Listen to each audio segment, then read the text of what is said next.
Lía Pesares y te saludamos. Hola, ¿cómo va? Mando un Hola, saludito. Alan. ¿Cómo estás? Todo tranqui, por suerte. Acá, empezando la semana. Muy bien. Alan, te preguntamos, ¿cuál es la situación de la conflictividad en el mes de abril? Ustedes relevaron centralmente las novedades del mes de abril, ¿cierto? Claro, sí, nosotros empezamos a relevar el mes de abril y notamos varias diferencias. En principio nosotros hacemos una distinción porque nosotros encontramos 105 conflictos en general en todo el país, pero después nosotros encontramos a la vez, observamos 301 acciones conflictivas que refiere, digamos, a las acciones dentro de los conflictos que claramente, digamos, tienen mayor potencia, digamos, ahora en el mes de abril, que corresponde también a la crisis, pero que efectivamente, digamos, muestra un salto en los niveles de conflictividad de la clase trabajadora. Bien, ¿y cuáles son las demandas principales que motorizan estos conflictos? ¿Por qué se están movilizando? ¿Por qué protestan los sectores que salen a la calle, digamos?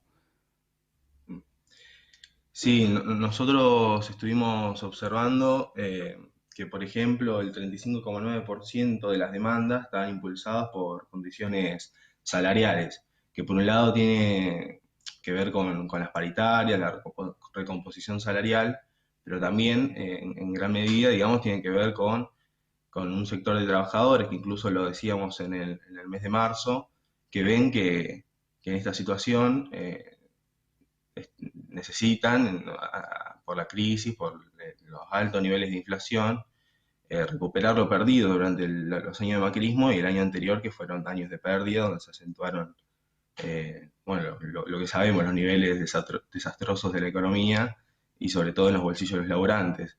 Eh, Después, que también tiene que ver con la pandemia, eh, que hay un 15,5% de las demandas que son impulsadas por higiene, es decir, por condiciones al interior de, de- de los puestos de laburo. Por Eh, protocolos, digamos, para que se cumplan claro, protocolos y ese tipo de cosas. claro, por protocolo, por casos de COVID, por ejemplo, acá en La Plata, donde yo estoy viviendo, hay amplios sectores que, como YPF, que no tiene protocolo, Astillero Río Santiago, que hay compañeros, bueno, que fallecieron por casos de COVID. Entonces hay demandas que son claras, que tienen que ver con el contexto en el cual estamos viviendo.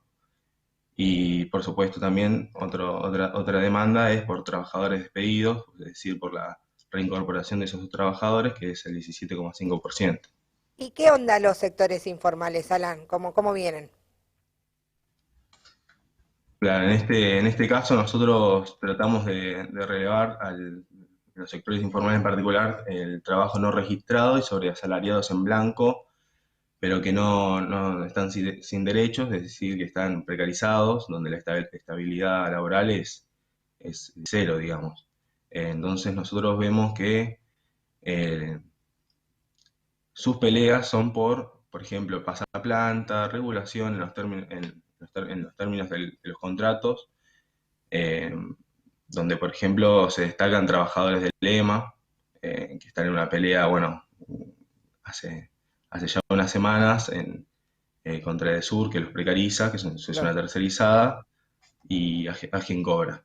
Claro, Varios, con de todos modos. patronales importantes, ¿no? En el medio, incluso en este caso, empresas de servicio privatizadas que tienen en condiciones, Claro, bueno, de precariedad muy extendida a sus trabajadores y que esto es una novedad, digamos, la forma en la que se viene expresando este sector.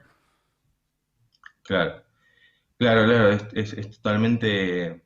No hay una resistencia concreta, digamos, a estas condiciones donde hay una expectativa incluso de los trabajadores por recuperar derechos, digamos, es claro, incluso los tercerizados del MCM, de tercerizados del Tren Roca, que se plantan, digamos, que ya vimos cómo han coordinado últimamente en las movilizaciones por esto, reclamando pasaplanta, por regulación de los contratos, reincorporación incluso de los despedidos, que bueno, sabemos muy bien también cómo persiguen las luchas de las patronales y también con el Estado de- Sí, con ellos, actuando digamos. como cómplice también en este caso. Claro, claro.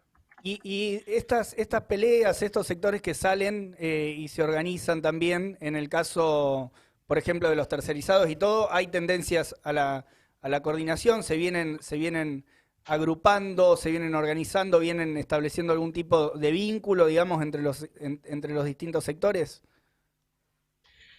Claro, claro. Nosotros en el informe que relevamos para este mes, vimos que además de los métodos, digamos, que son cada vez más radicalizados en las peleas de los trabajadores por sus demandas, también hay una tendencia a coordinarse, a incluso hay una reacción hacia los sindicatos por su inacción, por su complicidad ante el ajuste, que es la tendencia a autoconvocarse a las organizaciones de base, por ejemplo, los casos de Neuquén, donde vemos una clara coordinación entre otros sectores que están también perseguidos por el gobierno provincial o que básicamente tienen demandas concretas, como es el caso del pueblo mapuche, eh, pero también con otros sectores, que por ejemplo el caso de Neuquén, con los trabajadores de salud a la cabeza, han coordinado incluso con estudiantes, con las caravanas, incluso como clara muestra de cómo se han coordinado esos sectores. Ujú. Bueno, incluso acá tomando, sí, Lía. Alan, sí, quería retomar lo que vos estabas planteando para ver también el rol que vienen jugando la dirección de los sindicatos o las centrales sindicales de estos conflictos o de estos trabajadores y trabajadoras que están manifestándose, que como bien explicabas es contra patronales enormes, incluso contra gobiernos provinciales también, pero en muchos casos, si no me equivoco, también es incluso a pesar de las direcciones sindicales que están en su contra o que no salen, ¿no? Por su inacción, ¿qué es lo que estaría dando estos procesos de autoconvocados? ¿Es así? ¿Qué plantean desde el observatorio? ¿Cómo no te terminé de escuchar? El rol de las Sí, direcciones sindicales también, que claro, cómo juegan, ¿no? De todas las ramas que vos estuviste claro. describiendo, como por ejemplo en el caso de Neuquén, y la relación con Claro, el proceso de autoconvocados. claro, claro. Sí, en Neuquén se dio un caso concreto, digamos, y también en el Citrus de Tucumán, donde es trabajadores precarizados, que están cansados básicamente del trabajo a destajo, que laburan básicamente 12 horas de jornada laboral, que es agotador, entonces hay claramente una reacción y un hartazgo, digamos, por las condiciones laborales en las cuales ellos tienen que que básicamente estar, pero también por recomposición salarial, como es el caso de los trabajadores de salud. Eh, pero Ujú. también en ese sentido, como muestra la coordinadora interhospitalaria de Neuquén, que hubo un claro descontento, digamos, al pacto incluso que hubo entre, entre la dirigencia sindical con el gobierno provincial para básicamente eh, nada, tener una paritaria a la baja o no tenerla, que, Ujú. que por la misma lucha, digamos, pudieron conquistar el aumento, pero Claro. si no fuese por esa misma coordinación y la lucha de amplios sectores, no hubiese pasado. Claro, y por este elemento de, bueno, también de la fortaleza de los métodos, ¿no? Que mencionábamos, cortes de sectores Claro, importantes, estratégicos también para la producción, La muerta. claro, como Vaca Muerta y demás. claro, Eh, claro. Sí, nosotros vemos una tendencia, o sea, mayor a la de marzo en cuanto a bloques, cortes y bloqueos, que en ese Bien, caso muchos de los cortes y bloqueos fueron en Neuquén, bueno, precisamente por la lucha que se está dando de los trabajadores de salud. bien. Bueno, y en este marco, digamos, de luchas como la de Neuquén, también hay, en el análisis de ustedes aparece lo geográfico o de dónde aparece la mayor cantidad de conflictos. Ya como para ir cerrando, cuál es ese dato que tienen? Sí, nosotros vimos en relación al relevamiento de los conflictos de marzo que una gran porción se desarrolla en la zona metropolitana, pasando de un 30,2% a un 42,3%. Sin embargo, las de mayor intensidad, las que representan mayor conflictos, como es el caso de Neuquén y todo, se presenta por fuera de la zona metropolitana, es decir, de la zona más o menos que conocemos que es de influencia económica y política, pero que, por ejemplo, Neuquén, Buenos Aires y en tercer lugar Tucumán, más o menos en ese sentido, se encuentra, digamos, la mayor relevancia de conflictos. Está muy bien.